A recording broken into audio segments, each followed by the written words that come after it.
You're watching Storytellers with Sheela Bhatt. She is a veteran journalist who has been a political specialist for 45 years. And today she's going to share with us some of her favorite interviews.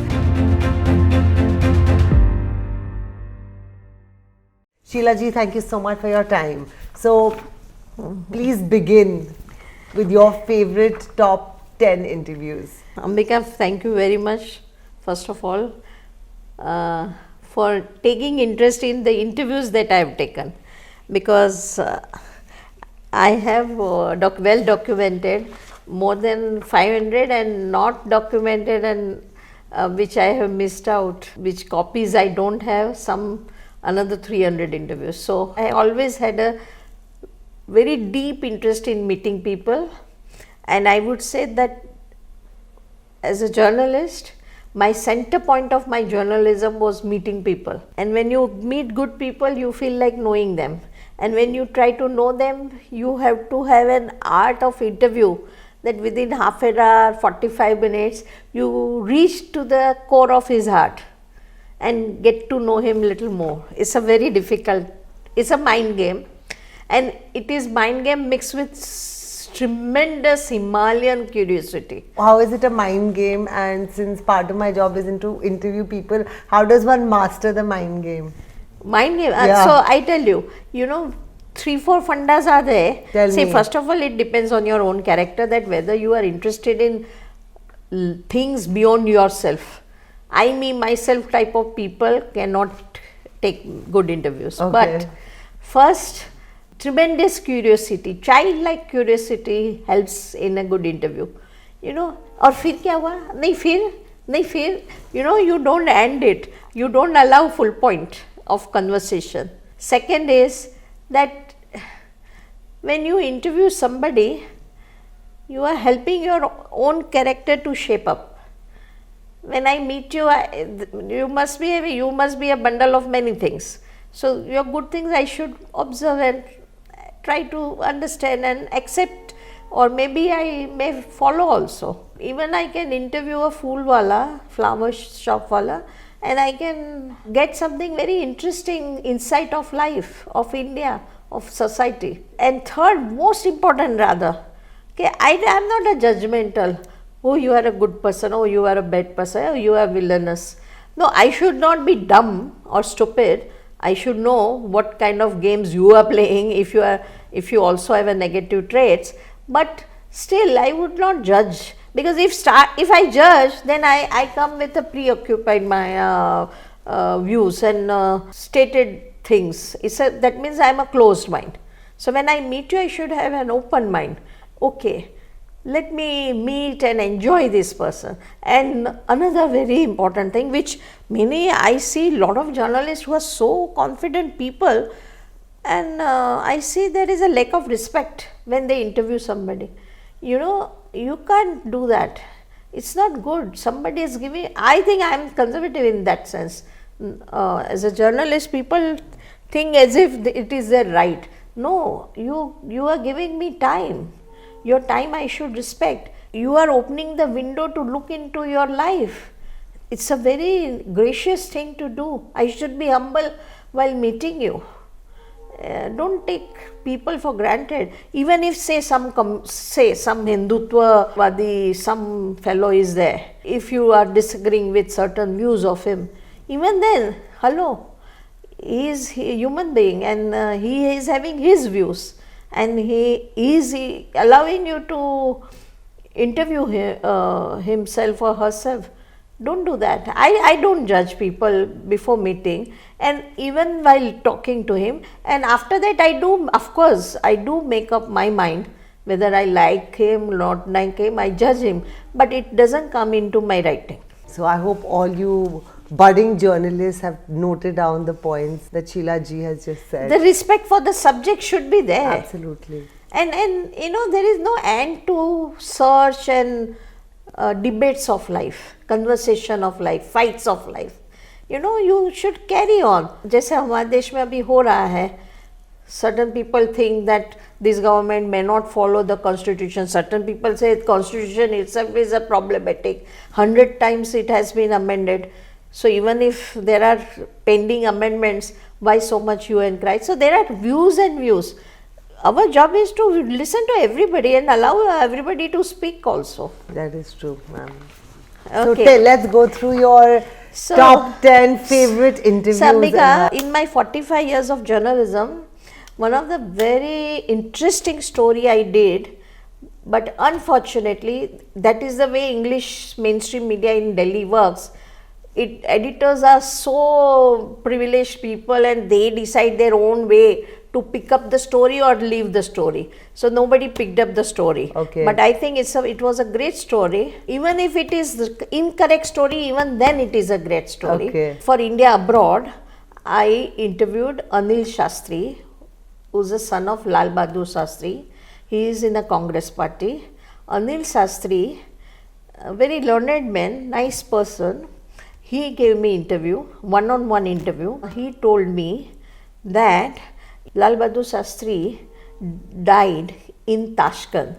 So there was we know that India-Pakistan war happened in 65, and then after the war in Tashkent, the then Pakistan President Ayub Khan and our Prime Minister had a meeting.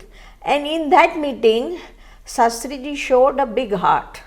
And certain areas which were won by us was given away. He had dreams for India, and I am 100% sure that Shastriji did things in after due diligence and in good faith vis-a-vis Pakistan. Right. I think 10 or 12 hours after signing the agreement, he died.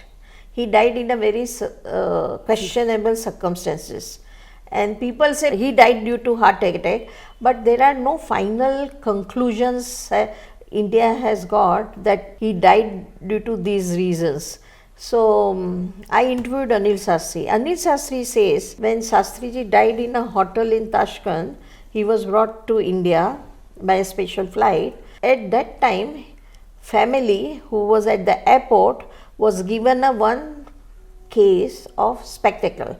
In that, there was a cheat, handwritten, Shastriji's handwriting, and only one line was written in the case of spectacle, Shastriji's own spectacle, in that case, that मेरे साथ धोखा हुआ है, and it was written in Hindi, and that was given to then government, the people who were handling his last rites, because he was a ruling prime minister. And look at India, we the people, we don't even care for our own prime minister, and he was such a great prime minister. He was prime minister for a very short period of time, but still he made such a big mark on our lives, political life. So nobody followed up on that note? No, that time nobody, but government of that time suppressed it. Anil Shastri says his son, and he told me, and it was a front page of India Abroad, and it never carried by anybody else. And Anil Shastri has not denied it even today. It is more than 20 years, more than 20 years now. That story was printed in India Abroad. And after Shastri's death in 77, when Mrs. Gandhi lost, that time one commission was appointed to look into the case. Two people were witness of this case. Dr. R.N. Chuk, who was with Shastriji in Tashkent, and who was along with his dead body, he came to Delhi, and his own personal assistant servant, Ramnath. And both of them were alive. But in 77, when this commission, before appearing before the commission and give their testimony, both of them died in an accident separately. May have happened, we don't know anything, but they died. Unfortunately, the real witness, two important witnesses died. So commission also has not concluded very finally, convincingly.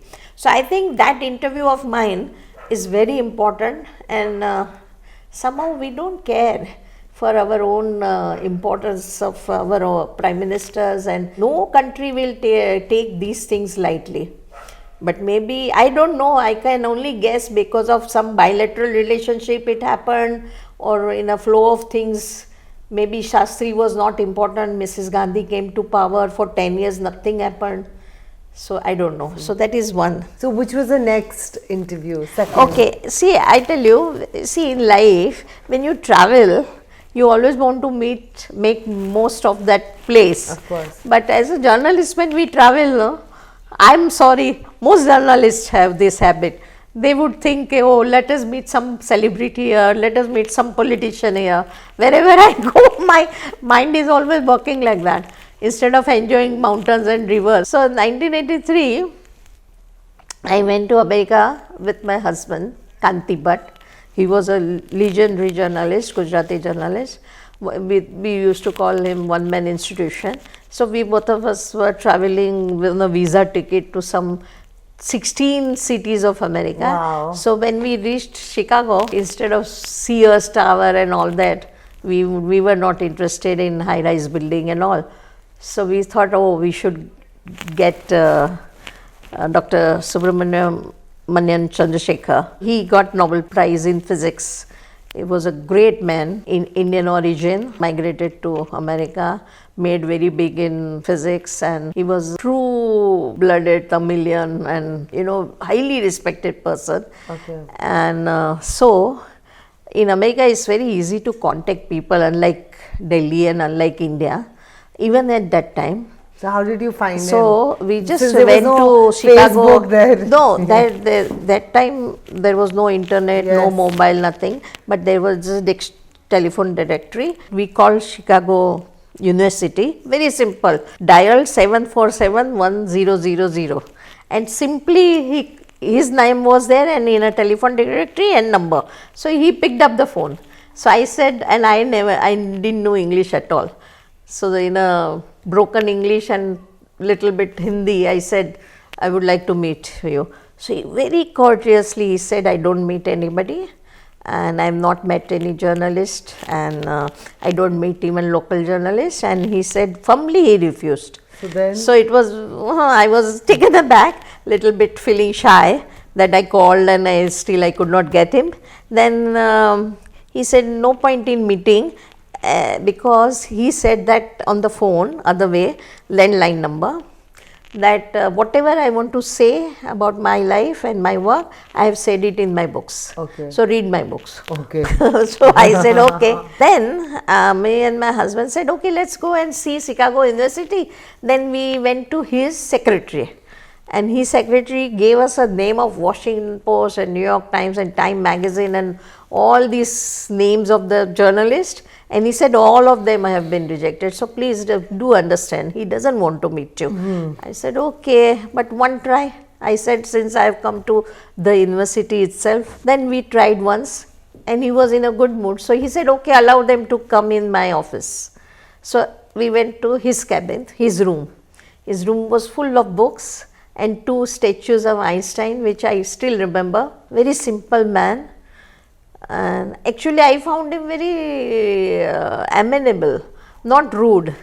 The way on the phone I was taken aback, but after meeting him I said, okay, I can. So I tried. He said, no interview. I just met you because you are trying hard. So I said, okay, just tell me something about your life that I can carry back home. I asked him that what have you learned from your own life? So he said, one must try to find one's character. Very, very deep. And I have always understood this and always remembered it. And after meeting, we thanked him enough that at least and then he said, take care of yourself. And he dropped us at the gate of his room, and we left. When we left, we lost our road within Chicago University. We almost dozen of departments we went to, we could not find our exit door. When we reached exit door, he was standing there again. So he said, what happened? I said, we lost our road. We want to go to metro. So he said, okay, come, I will drop you. So he was driving his car, he was going for his lunch. And he was vegetarian, I remember even that. And he again in the car, he told us small things of his life. You kept jotting them down. And all that I wrote. He dropped us, and he was very good to us. I thought there is always a connection when you meet Indian Right. abroad. See how beautiful that his room, and Oh, I was wow. asking him. Oh, how sweet. 83, huh? And this Yes. is 2024. Wow. Very long Chicago article in Lovely. Chitralekha. Lovely. It was another very nice interview. Actually, it was not the interview that was not, Yeah. but still it was the interview. That it somehow touched me. Something touched me. So big, and scholarship and brilliance and success lights sit so lightly on his shoulder. This humility is a very big thing. Lack of arrogance is a very big thing in life. Very big thing. Are we moving on to number 3? Yeah. So number 3 is one of the most talked about, India's most powerful, India's most successful man today. Narendra Modi. I'm so curious. How was he then? How is he now? How has the journey been? How has Mr. Modi evolved and So changed? people, I'm very unpopular and very much doubted, unfortunately, and it doesn't affect my confidence, but it's said, it's not done, even by my friends, about, whenever I say factual things about Modi, even that they don't like it. Oh, but तुम्हें क्या बोलने की जरूरत थी? अरे, but he has gone to the college, I know for sure. Oh. Then why can't I say that? So you say he has I'm been to not- college, I'm not- unlike the rumor which says he I'm never a went to neutral, college. good journalist, simple. Okay. And what an intolerance it is. So I would like to say that this is the interview Lovely. Tell us of all India about abroad, it. and Yes. I tell you, I have taken many of his interviews. Since last 10 years, we haven't been in touch. Okay. Since he has become Prime Minister, I have lost all connects. Almost I don't know him as a Prime Minister, but till then, I was knowing him fairly well. And very well in a early 80s, 90s. Okay. Most important thing I would like to tell you about him, we are talking of interview, there is lot can be said, and Narendra Modi definitely deserves a special episode on him, that because he has done so much and he is going to do so much. So, but I'll tell you about interview part of it. I have taken his many interviews, but this is one of the most important interview in India abroad. Why I am telling that? When was it taken? Because that is a very good question. It was taken 48 hours after Godra. Okay. And I am the first journalist to meet him. Okay. And I met him at a breakfast time on 1st March 2002. And this interview is very profound, very serious, no nonsense. See, people say here that he doesn't speak to press, and people ridicule him, mock him. But he is not talking to press in the certain way in a open press conferences. And I definitely, as a journalist, I think no, he should speak, definitely. And he is not speaking is wrong. He should speak, but that is his prerogative. We can't force him, because he has his views and he must be wrong or right. But so that thing apart, I don't think he has not spoken at all. In the sense, he talks to select journalists. Again, certain journalists say no, but they are all his pro-Modi types, they don't ask piercing questions. That is wrong. It is not so. 2007-8, I have read many interviews of him where good questions were asked to him and he has spoken. Just in one of the TV interviews, he discontinued and what is wrong? If I am giving interview, it's all my interview and my views. I can have my views and I can discontinue talking to you. It's my freedom. Why do you mind my freedom? True. So I am not saying that what he is doing right or wrong, but I understand the way he is behaving. And anyway, nobody knows that he has spoken enough on riots. People wants to ask him about riots, about Hindu-Muslim issue. What else they don't know about him? If you read his all speeches, except this sensitive, edgy, important issue of India, because it decides India's plural future and all that, I again and again say he must talk to press. I again and again say it's wrong not to speak to press.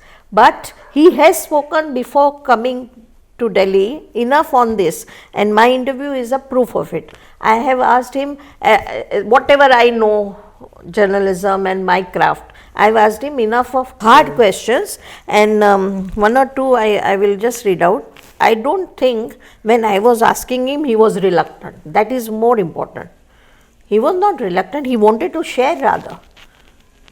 As soon as Godhra happened, riots started, and I met him. The state's ruling party, the BJP, supported the VHP's Bandh call. That was enough indication, I said, that some kind of a involvement of the government is there. So he said, no, the BJP appealed to the people to observe the Bandh peacefully. Don't you think something horrible happened on February 28? February 28, riots happened. Nothing can be more unfortunate than this. He says that riots were unfortunate. So obviously it means that something somewhere went wrong. Let the inquiry commission bring it out, he said. But I am asking your opinion, I said. I persisted. I have worked honestly, I have worked hard to stop the riots. Where will this carnage lead Gujarat to? So he said, it's a very big job. We will have to find the way to peace. The government alone can't do it. In the past, Gujarat has recovered from such bleeding. Once again, it will. Don't you feel sorry? Now, what more I can ask? Whatever I have done, I did with honesty. Whatever happened, still it is unfortunate. The police registered cases of burning people alive. A few VHP and BJP workers have been named. Remember that time Maya Kotnani and others? Isn't that a proof of some involvement? No one will be spared. His background will not be taken into consideration. A criminal is a criminal. So I am not saying that he spoke only truth or he did not hide truth. I am not. See, Narendra Modi, problem with Narendra Modi is he's such a strong man. He doesn't, we don't even need to defend him, or we must not defend him, and none of the journalist's job. It is not my job to defend anybody, not even a sarpanch of any panchayat we should do that. It's not our job. But I am just saying, whatever I wanted to ask about riots, I have asked him. Certain journalists are so big, unless they are allowed to ask to that VVIP or a celebrity, they think there is no journalism happened. What kind of attitude is this? Unless आपको जवाब देंगे वो interview तब आप कहते रहेंगे, oh, he doesn't speak to press. He has, I am part of a press, and India Abroad was a part of a media, and we have taken his interview. I want to ask you, आपने बोला that आप मोदी जी को जानते थे in the 80s. So how did you know he's going to become prime minister, chief minister one day? By 92, what qualities do you think he had that you thought? By 91, 92, he had shown certain qualities which showed that he will be leading Gujarat definitely. And by 2004-5, most of us, many, not me only, many of us were knowing he will become one day prime minister, because very simple question needed to be asked: who after Advani and Vajpayee? There was nobody in BJP who will have a pan-India appeal and who can attract youth, which India was becoming younger and younger, our demography. Modi has fitted in very well in that changing India, because India was changing at 4 fronts. One, caste, that more and more non-Brahminical, non-Baniya caste were coming up and getting good jobs, getting good education. One. 2, social media revolution happened when Modi wanted to become prime minister from CM to PM. At that time, social media thing was happening. 3rd, India was that what Narsi Rao and Manmohan Singh started in 92. The fruits of it started coming in, where more urbanization took place and more people from towns and villages came to urban India. Again, 3rd, Modi appropriated all these 3 trends. Caste, more broader caste base in middle class, people became more stable and got better jobs. Social media, that is true. Globalization, and 4th, our young demography. We had almost more than 65% young people, and Modi solely focused on them. So he worked very hard. I think to become a prime minister, he has worked almost 10 to 12 years non-stop without taking one single day break. It has not come without hard work. Of course, nothing does. So who's the next person you're talking about?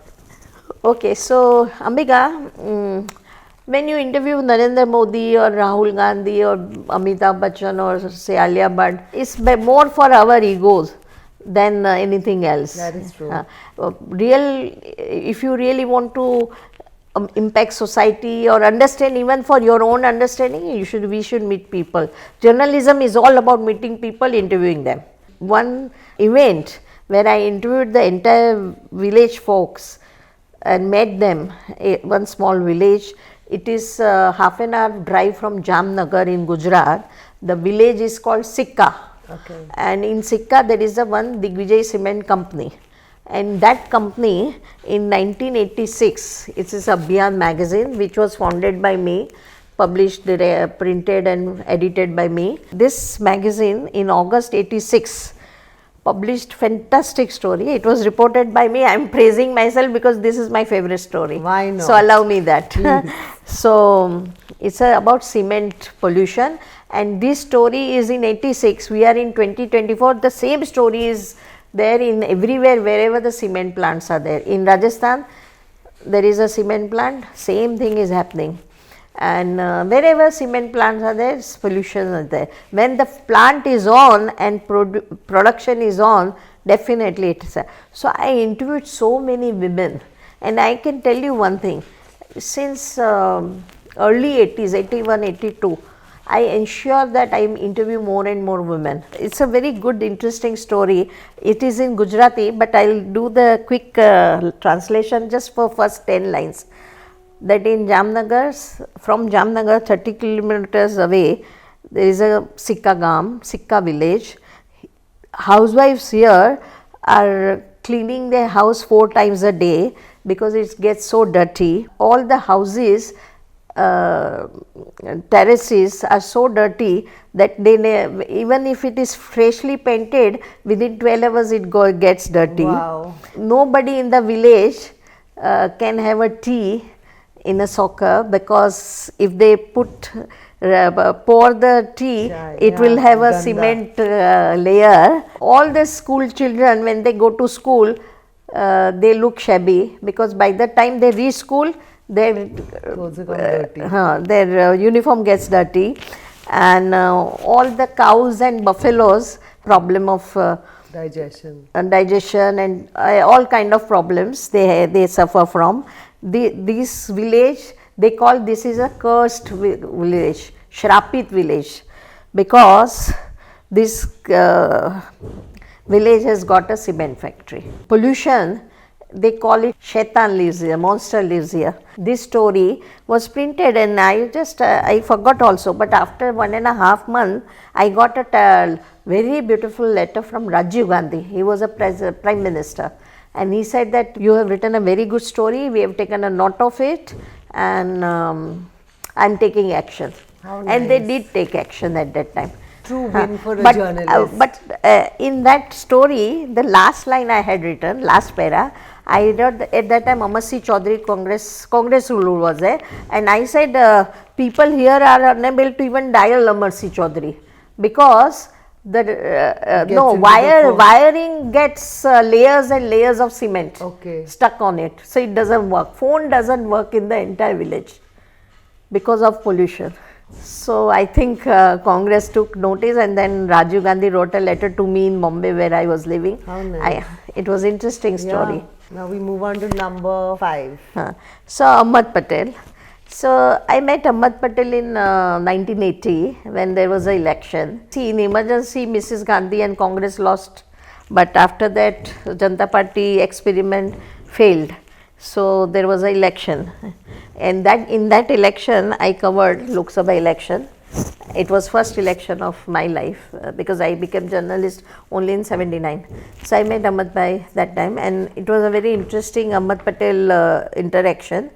I still remember that one day when on Friday in 2004 May, Vajpayee lost election, which was very unexpected, because Vajpayee's rule was considered very balanced and a nice administration. and they had done very good job in infrastructure, road building and all. So we were not most of the journalists were not expecting him losing. So that day when Vajpayee lost, I met Ahmed Patel, and in 2004. So Ahmed Bhai that day gave me a very interesting interview on Sonia Gandhi, exclusive on Sonia Gandhi, no other subject, but unfortunately I don't have a copy of it. Okay. It was printed in India abroad, same night it was printed, and in that Ahmed Bhai spoke how he met Sonia Gandhi, what are the how Sonia Gandhi functions, what kind of administration. So in short, he explained me that she takes lot of views before taking decision, and that is her style. And I think after that, before that and after that, Ahmed Patel till his death, he has never spoken exclusively on Sonia Gandhi. Okay. And after that also he has given me, but after that he has given many interviews to many people, Yeah. and I have also got, but you know, he was a very secretive, always remained Quiet. low key, Yeah. and backroom boy. So speaking on record in a tape recorded interview for India abroad, I think it was an achievement to make him speak. He was so difficult man. I'm sure. So, which is the next one? So next one is a very important one. You remember 26/11, what happened in Taj, Bombay, when Pakistani came and attacked and Taj. killed people. Yes. Huh? So it was in 2008 and November 26 to 29, entire India was stunned. I have done lots of scoop of that.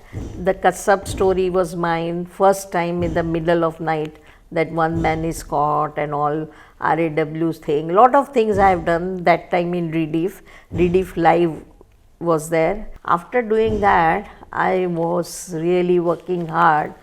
The person who was in charge of investigation, Rakesh Maria, he is a very handsome looking police officer of Bombay, very famous. I really worked hard, but he was not giving interview to even nobody, and I tried. He said no, but one day he said, okay, I'll try to meet you if I have a time.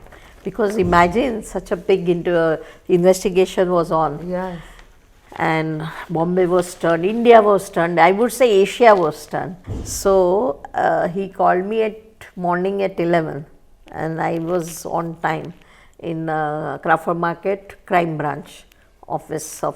I was sitting outside on the bankda, the bench, 11 to evening, Pura din chala gaya.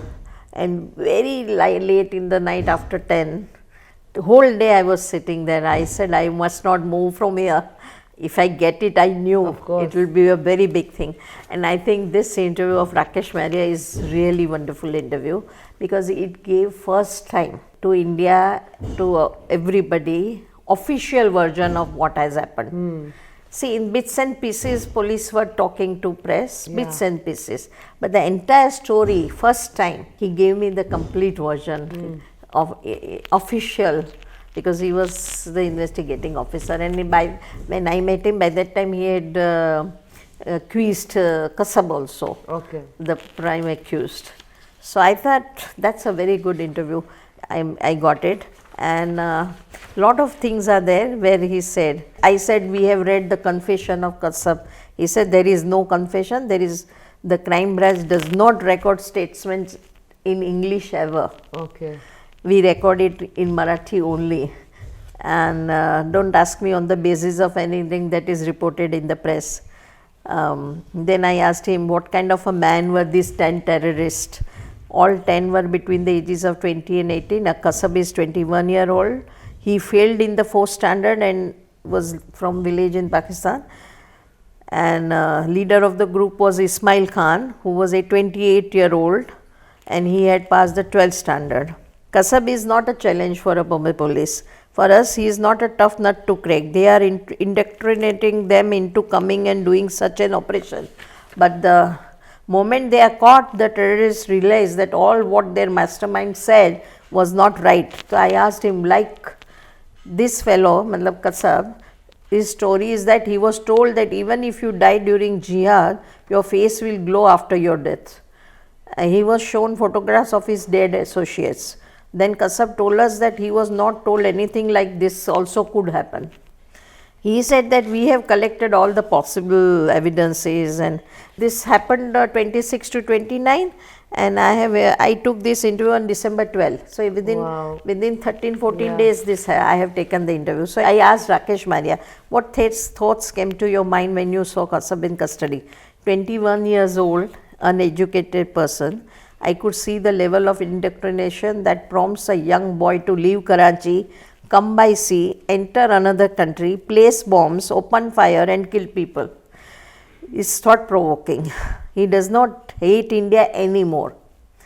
He was indoctrinated against India, but now he expressed a desire to write a letter to his parents in which he wants to say that he has been misled. He wants his parents to speak to other parents and youngsters of his village to not get attracted by talk and indoctrination of the Lashkar scouts. And lastly, I asked Rakesh Maria, one of the best officers of Bombay Police, I asked him, how do you feel at the end of the story? What do I say? I think Pakistan needs to address this issue. This indoctrination of uneducated youths that is going on in Pakistan is a danger to the whole world, not just to India.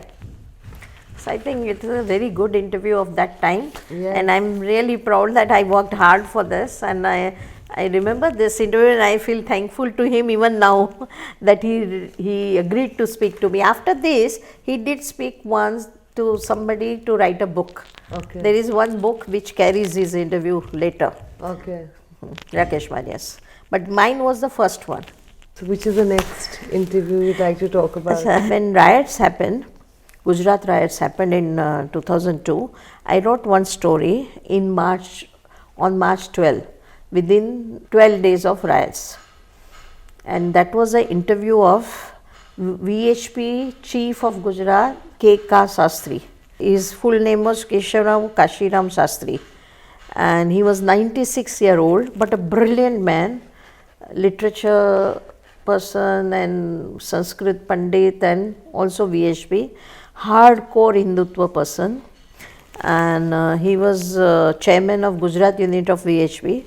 And in the interview, he told me that Hindu crowd that attacked Muslim shops, the list of it was created before, on the morning of 28. And in a tape recorded interview, he told me this. And he said, what does that mean? Who? That it was who prepared? VHP fellows. Okay. And he said it had to be done because people were so angry, we had to react, he said. And this interview, like he said, the situation could have got aggravated and bigger riots were possible. There will be a war, he said, that time. So much anger was there against Godhra train. And whatever has happened in Gujarat, it happened after Godhra train, was more such revenge. People were feeling so hurt, frustrated. Why Hindus can be killed so easily in Godhra train incident. So much poison has spread that it is difficult to contain now, he told me in the interview. I asked how a scholar and a literature person like him could condone incidents being burnt alive. He remarked, the youngsters have done even those things which we don't like, we don't support it, but we can't condemn it because they are our boys. If my daughter does something, will I condemn it? So it was a very thought-provoking interview that, but it gives a very good sense what exactly Hindus were thinking at that time. Right. So I think this is also a very important interview of my reporting of Gujarat 2002 riots. So my next very important, Shiv Shankar Menon, who was National Security Advisor in Manmohan Singh government. I really feel thankful to him, obliged to him, grateful to him for giving me one of the most lucid interviews that I have ever taken. Shiv Shankar Menon have a very long association, his family rather have a very long association with China, but it was very interesting what exactly is the status of India-China border talks.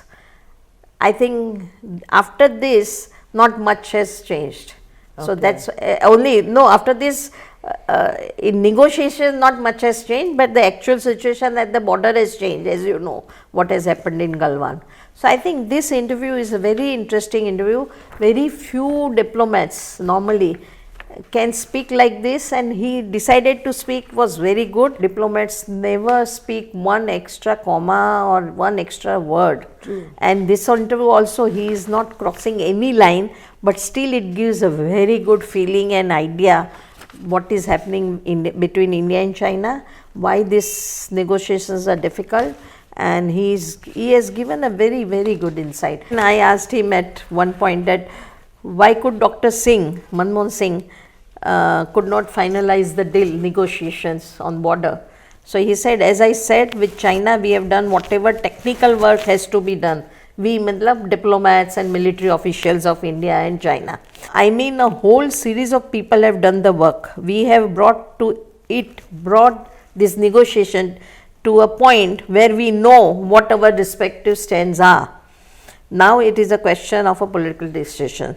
But both sides have to make the decision. It is not only an Indian decision, China also has to choose, and these decisions must be simultaneous. And I don't think after this anybody has spoken at length this way, and Ajit Doval has not spoken at all on it in this manner.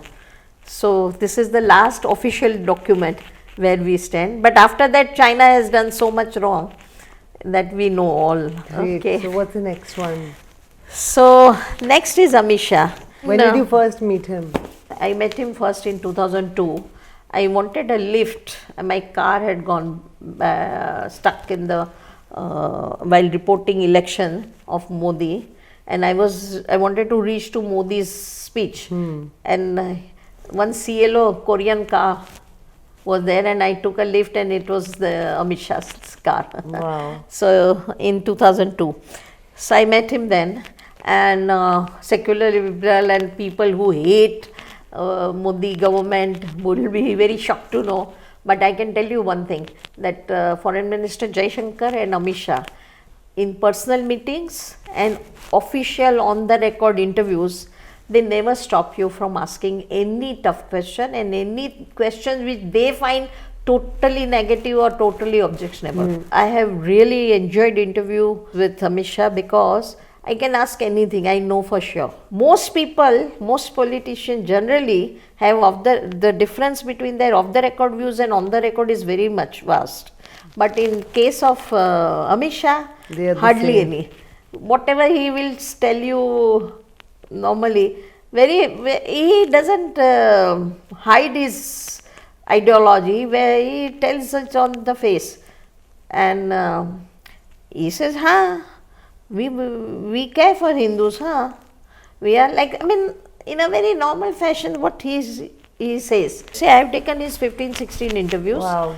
All the interviews that he has given me from 2002 to 2007, Amit Shah, whatever he has said, they have done it in 19 to 24. Okay. So there is a continuity, consistency, off the record, on the record, almost similar views, and that I find it very interesting. He's quite bold while talking. There is a kind of a debate and deliberations when you interview him. So who's the next one? It's Dawood. You've been so in the press So for it yourself. I'm really dead tired of talking on Dawood Ibrahim and very, very tired of talking to him.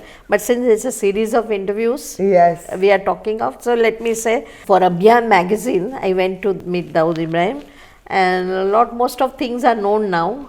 I just want to say that it was again not an easy interview. But more than the easy interview, for all people who want to become crime journalists and who are kind of, interested in the subject of crime, how did you as a journalist even kind of get to meet him or get to reach out to him or contact him? It's very difficult to interview any criminal. Yeah, absolutely. Because it is impossible to observe when you are painting him as a person which he is not, and when you are trying to interview somebody to understand how he violates the norms of the society. It's very difficult, let me tell you. So the interview has been not very easy. So how did you first reach out to him? But that's a very old story. I've spoken many times. But tell because us it was, quickly. I was in a crime beat in Bombay in 79-80, and I had interviewed Karim Lala, and he got very jealous of it, and then he contacted me. Wow. So we started talking, and it lasted till 2002. I tell you, it's very difficult to interview these people. They are difficult mind, that's why they do wrong things. Terrorism is itself a curse, and they are the people who go in a wrong lane of life, and there is no return, there is no U-turn, or there is no exit to that kind of a life. So when you interview such people, one has to be very careful on the toes, that what to ask, when to ask, what. So he contacted you to get interviewed. So then how did you meet him? No, like me, many other reporters have met Dawood. Yeah. I'm not the only one. Because we were on the beat. Yeah. You understand? It's a crime beat. So we report what policing is all about, law and order. And was it protocol? You had to wear masks and reach, and they don't, like you see in the movies. No, but that was in the first time only, not later. Yeah. Not later. But that interview also gave me a lot of popularity. But even, it was printed in Illustrated Weekly of India also. Yeah. So it got read. That time it was a first of its kind interview. Yeah. So that also became part of my journey. How was it meeting Dawood? He is very passionate about his own views. He is on that time, now I don't know what is happening to him, but for some 20 years he was talking to me to convince that he is not a bad guy. These kind of people have a double life and two views. They live in a kind of a cocoon where they see themselves as very good guys, and in actual life they do all the wrong things without realizing that this is just not done. So he was like that. Our major discussion point would be this, that he is not as bad as Bombay police is painting him to be. That was the main crust of his talk. He just wanted to appear as a good guy. Okay. That is interesting. Man living in dark lanes of society wanted to show off as a gentleman. All right. And who's the last interview? So lastly, I would say that if you ask me what has changed me and what has really impacted me, as I said again and again, that meeting ordinary people is the best thing to happen in life. True. When you have a lot of pain and grief and problems and breakups in life, then it is always good to see other people's life. In 89, I went to Kumbh Mela and I wrote a 16-page long story. Wow. In 89, in Allahabad, huge Kumbh Mela, the biggest Kumbh Mela of that 20th century took place, and I attended it for 5 days, 5 nights. Wow. And I hardly slept for 2-3 hours a day. Oh, wow. And I met best of the sadhus of India, right, and best of the people of India who are believers. And I can tell you, since then I've never missed Kumbh Mela except one in Ujjain. And I can tell you one thing, if you go there, then you will understand. There are Hindus who believe in God, then there are people who don't like such blind believers in God. Then there are people who are confused. They believe also, but they don't like these people who are blind believers. Then there are people who are non-believers. Then there are people who believe in Allah and all other gods. Then there are people who understand this entire system of India. We are religious people, period. No question, no controversy needed about it, no discussion needed. We are religious people, largely. Now, there are people who understand all this and know that if you do certain kind of politics, you can win votes. And then there are, in that category also, there are people who knows how to twist that. Some people know how much to go forward in getting votes in name of religion. Then there are people who are hypocrites, who will be talking of religion, wanting vote of religious people, but showing off that they are not using religious. So cheating also they do. So there are layers and layers and brackets and classes and classifications of all kind of people who are Hindus, religious, non-religious, and in between. Okay. Right. When you go to Kumbh Mela, you know that what is real India and what is that India which is into political Hindutva and all that thing. And then you will never make mistake of clubbing people who use religion and people who are religious.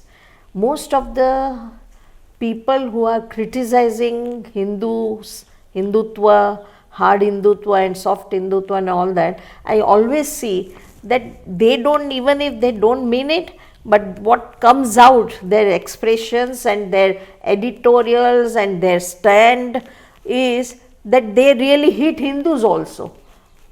And that's why BJP has gained maximum. I repeat again, the arrogance and the mockery or a ridicule of certain kind of politics is right. Criticism of certain kind of, but while doing it, when you club all these different shades, you make big mistake. Then don't complain. Interview of people have made my journey very much interesting and better for me. You are so interesting yourself. So thank you so much for all your insights and your favorite interviews and your journey and sharing it with us on Storytellers. Thank you, Ambika. Thank you. Thank you for watching.